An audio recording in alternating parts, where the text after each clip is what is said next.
காஞ்சிபுரத்திலே பெரிய கைராசி குடும்பம் அது இதுன்னு சொல்லிட்டு வந்தீங்க. அதை நம்பி என் பொண்ணை கொடுக்கலான்னு பார்த்தோம். இப்ப என் வீட்டுக்கார் ஜெயிலுக்கு போயிடுவார் போல இருக்கே. இப்ப பானு கூட தான் வேலைக்கு போறாங்க.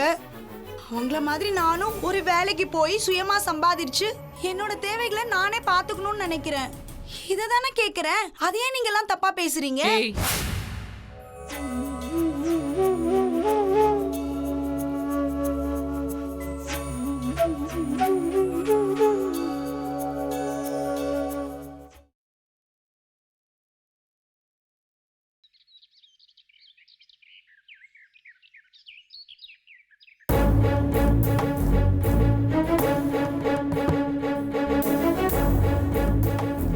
மங்களம், எனக்கு ரொம்ப பதட்டமா இருக்கு. அவளுக்கு ஏதாவது ஒண்ணு ஆயிருந்தா ரொம்ப கஷ்டமாயிடும். தாய் இல்லாத பொண்ணு நம்மள நம்பித்தானே இத்தனை நாள் இருந்துச்சு. விடுங்க, ஒழியட்டும். நம்மளாவது நிம்மதியா இருக்கலாம். இவளால நம் நிம்மதியே இல்லாம போச்சு. இந்த ஓடுகாரியே ஓடி போயிட்டா. அவ மட்டும் என் கையில கிடைச்சான்னு வைங்க. மங்களம், என்ன மங்களம், செத்துக்கிட்டு போயிட்டா அந்த பாவம் நம்மளை எல்லாம் சும்மா விடாதுமா. எதுக்கும் ஒரு போலீஸ் கம்ப்ளைண்ட் கொடுத்துடலாமா? அவளை வளர்த்த பாவத்துக்கு வேற என்னங்க பண்ணி தொலையிறது?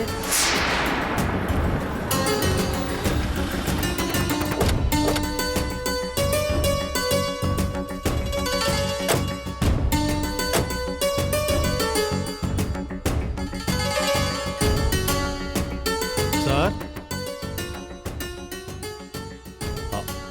வாமா, பயப்படாம.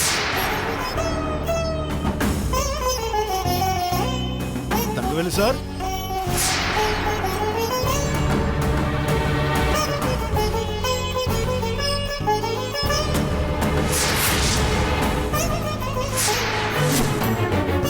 ஓடுகாரி நாய, உன் கையக்கார வெட்டி வச்சிருக்கண்டி. அதுக்குள்ள ஆம்பளை தொலை வேணுமா உனக்கு? நாங்க 2 பேரும் இங்க தவிச்சிட்டு இருக்கோம். நீ என்னடான்னா இப்பவே குடும்பம் நடத்த போயிட்டிய. ஒய்யாரமா வந்து நிக்கிறத பாரு. உன்னெல்லாம் வெட்டி பறி போடுமா.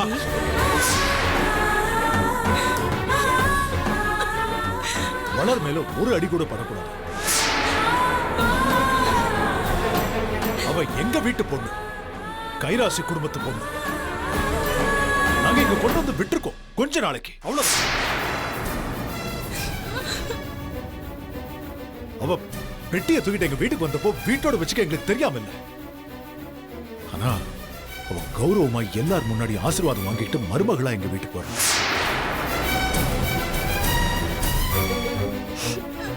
அதுக்காக தான் இங்க கூட்டிட்டு வந்தோம்.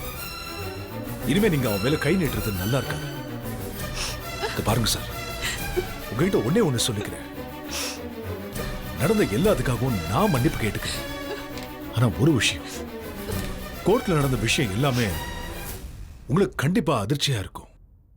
அதனால எங்க மேலேயும் எங்க குடும்பத்து மேலேயும் உங்களுக்கு நம்பிக்கை குறைஞ்சு போயிருக்கலாம்.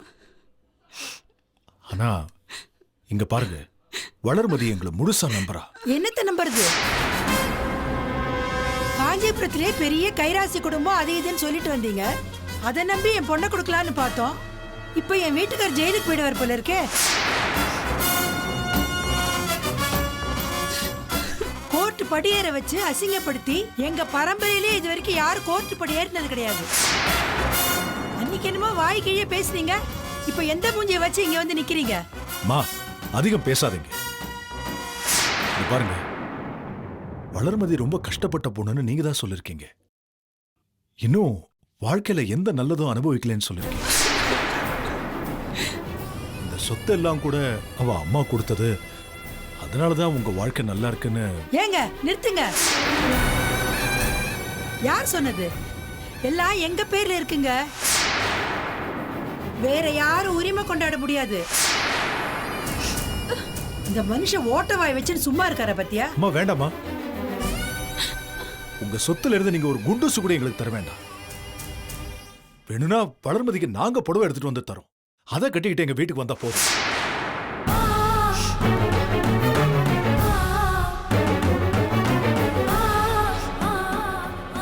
உங்க காசுல இருந்து சல்லி காசு கூட வேண்டாங்க. ஏ சார், இந்த பொண்ணால நீங்க நல்லா இருக்கீங்கன்னு உங்க வாய் நிறைய சொல்றீங்க. ஆனா அந்த பொண்ணால ஒரு கஷ்டம் வந்தப்போ உங்களால தாங்கிக்க முடியல. பொண்ணுக்காக உங்களால எதையும் விட்டு கொடுக்க முடியலையே. இந்த பொண்ணு ஆசைக்காக கொஞ்ச நேரம் பொறுமையா என்ன ஏதுன்னு விசாரிக்க முடியலையே. எப்படிங்க எப்படிங்க இது உங்க வயித்துல பிறந்த பொண்ணா இருந்தா இத மாதிரி கை கழுவி முதலிட்டு போயிருப்பீங்களா? கொஞ்சம் யோசிச்சு பாருங்க சார். அவ உங்களை தானே சார் நம்பியிருக்கா. ஒரு மனுஷன் உடம்புல வியாதி வந்தா உடம்ப தூக்கி எறிஞ்சிட்டு அவன் தற்கொலை பண்ணிக்கிறது கிடையாது. அதை சரி பண்ணி வாழணும்னு தானே நினைக்கிறா. அதுதான் சார் வாழ்க்கை. நான் சொல்றத சொல்லிட்டேன், அதுக்கப்புறம் உங்க இஷ்டம். தம்பி, என்ன மன்னிச்சிடுங்க, என்ன மன்னிச்சிடுங்கய்யா. தயவு செஞ்சு என்ன மன்னிச்சிடுங்க தம்பி, நீங்களும் மன்னிச்சிடுங்க. இதுக்கு மேல என்ன வார்த்தையால கொள்ளாதீங்க. வளர்மதி எங்க பொண்ணு இல்ல, அவ இனிமே உங்க குடும்பத்தோட மருமக. அவ சந்தோஷமா இருக்கணும்யா, அவ சந்தோஷமா இருக்கணும். அம்மா வளர்மதி, நீ எதுக்கும் கவலைப்படாதம்மா. குறிச்ச தேதியில நீ நினைச்சபடி நல்லபடியா இந்த கல்யாணம் நடக்கும். இதெல்லாம் வெறும் தடங்கள் தாம்மா, தடை இல்லை. ம்?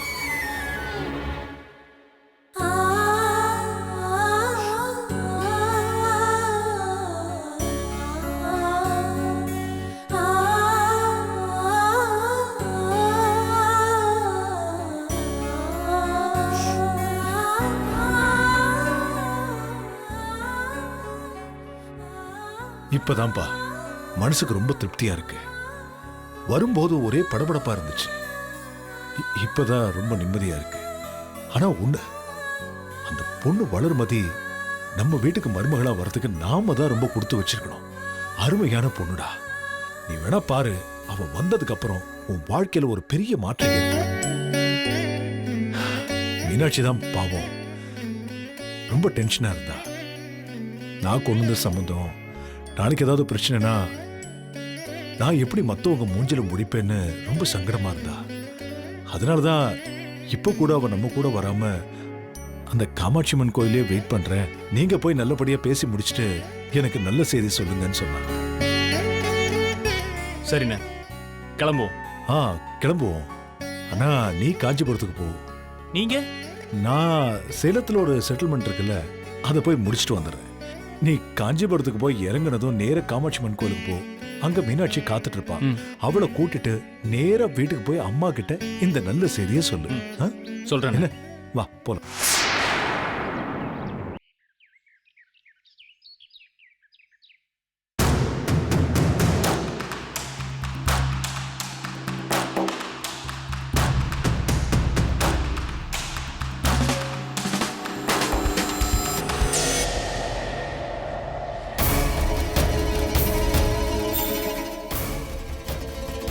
மாமா,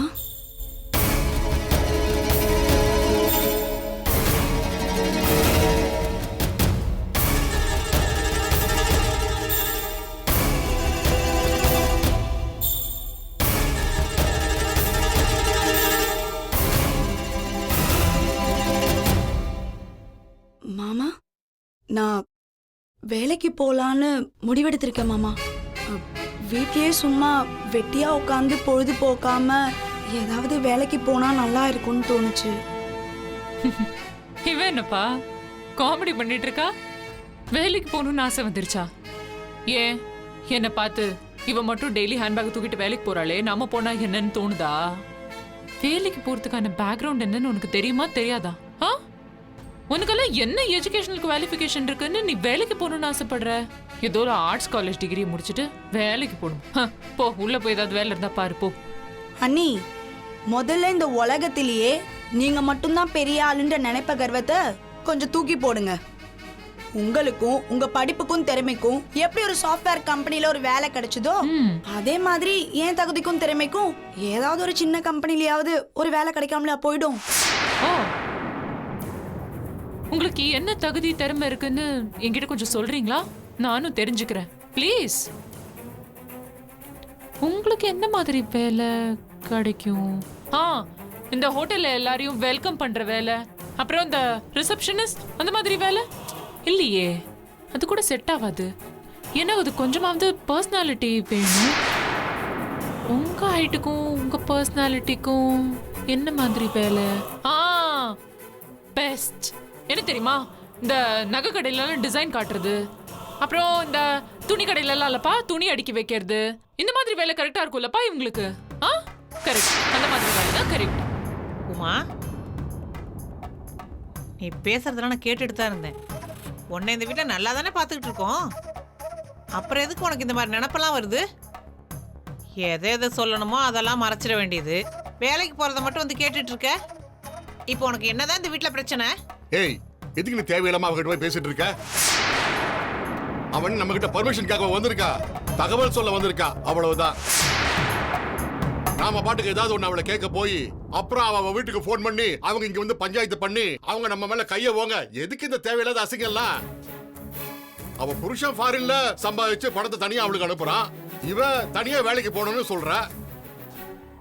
இத பாருமா, எதுக்குமா எங்க கூட நீ இருந்துகிட்டு நீ பண்ற வேலையெல்லாம் பார்க்கும்போது தனி கொடுத்து பண்ற மாதிரியே இருக்கு. மாமா, நான் எதுவும் தப்பா பேசல.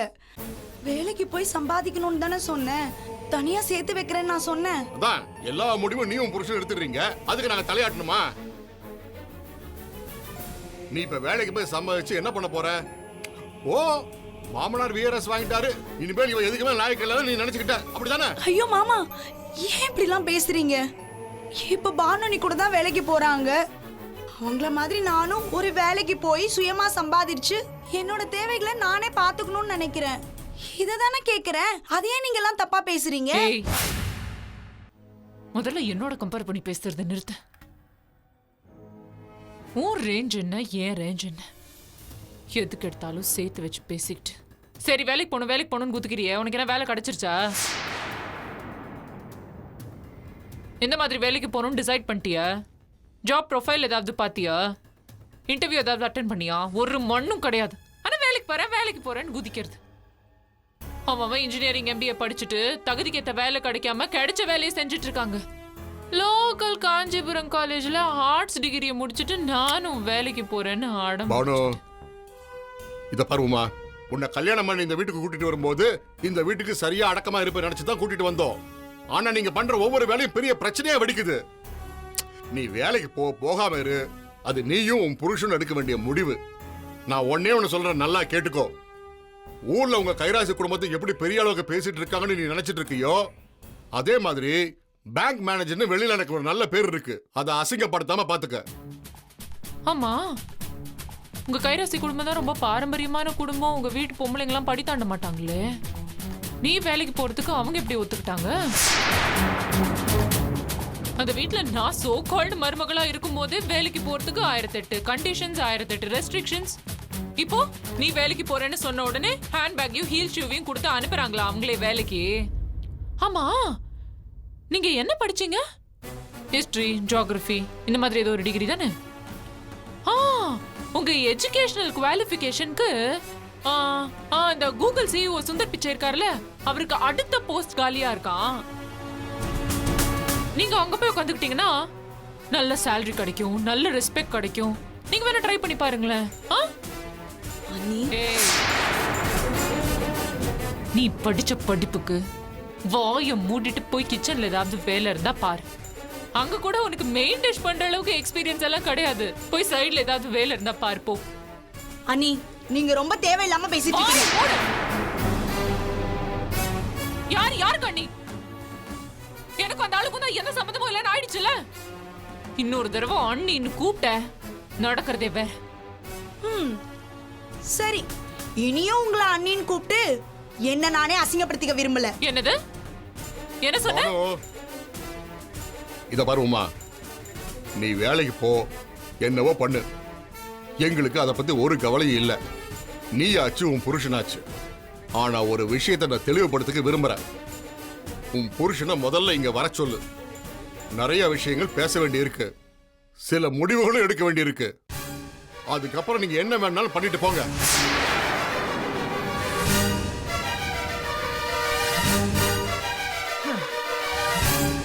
Useless idiot.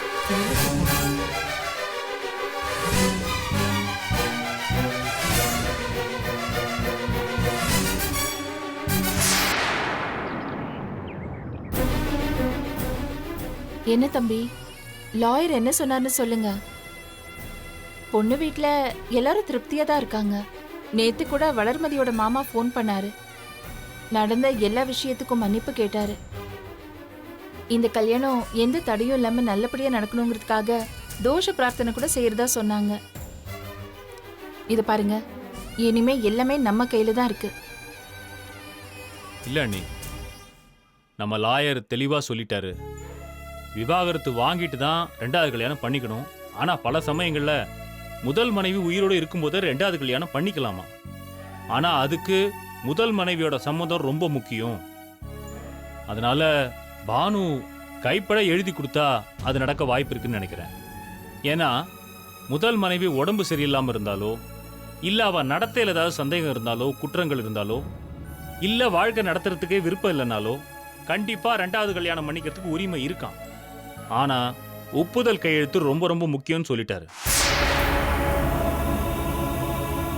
சரிங்க தம்பி, நான் வேணா பானு கிட்ட போய் பேசி பார்க்கறேன்.